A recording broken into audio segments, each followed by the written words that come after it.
গতকাল উদয়পুর মহকুমায় জনগণের সার্বিক সমস্যা সমাধানের জন্য পূর্ব নির্ধারিত সময়ে উদয়পুর সিপিআইএম বিভাগীয় সম্পাদক দিলীপ দত্তের নেতৃত্বে তিনজনের এক প্রতিনিধি দল উদয়পুর পৌরপিতার কাছে ডেপুটেশনে মিলিত হয়ে জামতলা দলীয় অফিসে ফিরে আসার সময় শাসক দলের কিছু কর্মীর হাতে আক্রান্ত হয়।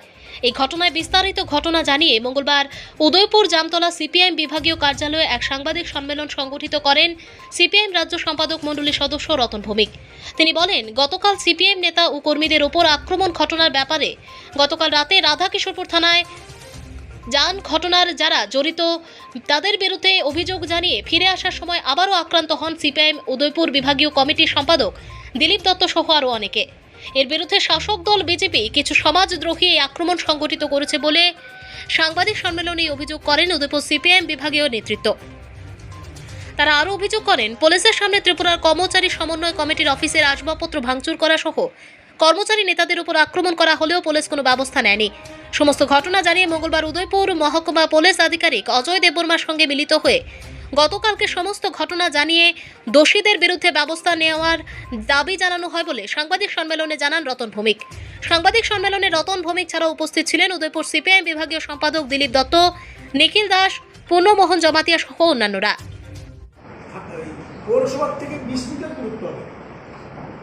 এখানেই পরিচিত যা দুর্বৃত্ত আছে বিজেপি, তারা সম্মানের আছে লিটন সরকার করে একজন, তারপরে আপনার এখানে দিঘিরপাড় রাজদীপ চক্রবর্তী, আরও কয়েকজন, এবং পেছনে যারা সবসময় করে এরকম কয়েকজন ছিলেন, তারা মারধর করেছেন, লাঠি দিয়ে আক্রমণ। তাতে আমাদের পার্টির সম্পাদক দিলীপ দত্ত এবং আমাদের কর্মচারী, রিটায়ার্ড কর্মচারী রবীন্দ্র কুমার, তারা আহত হয়। তাদের উপর আক্রমণ, যদিও আমাদের যারা 7-8 জন পরে পেছনে ফিরে দাঁড়ানোর সময়তে দাঁড়িয়ে যখন গেছে তখন আস্তে আস্তে তারা এলাকার মানুষ, এই সময় বাজারে প্রচুর মানুষ, সব মানুষ যখন কী কী হয়েছে ছিল তখন তারা চলে গেছে।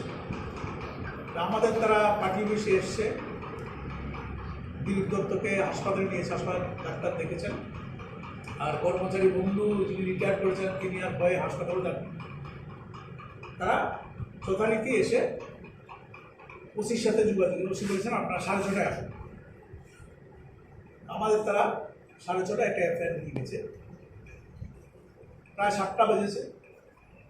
ডেপুটেশন দিয়ে যখন তারা ফিরে আসছে তখন আবার একই জায়গায় আবার আক্রমণ, এবার আর একটু বেশি। এবার ওই ঘোলা দেয় বেরা কয়েকজন সহ, তারপরে আপনার সম্মানের দেবব্রত বিশ্বাস, তারা সহ এসে এই লাঠি দিয়ে আক্রমণ করতে করতে একবারে পার্টি বিশ্বাস। ব্যুরো রিপোর্ট, জনতার বার্তা।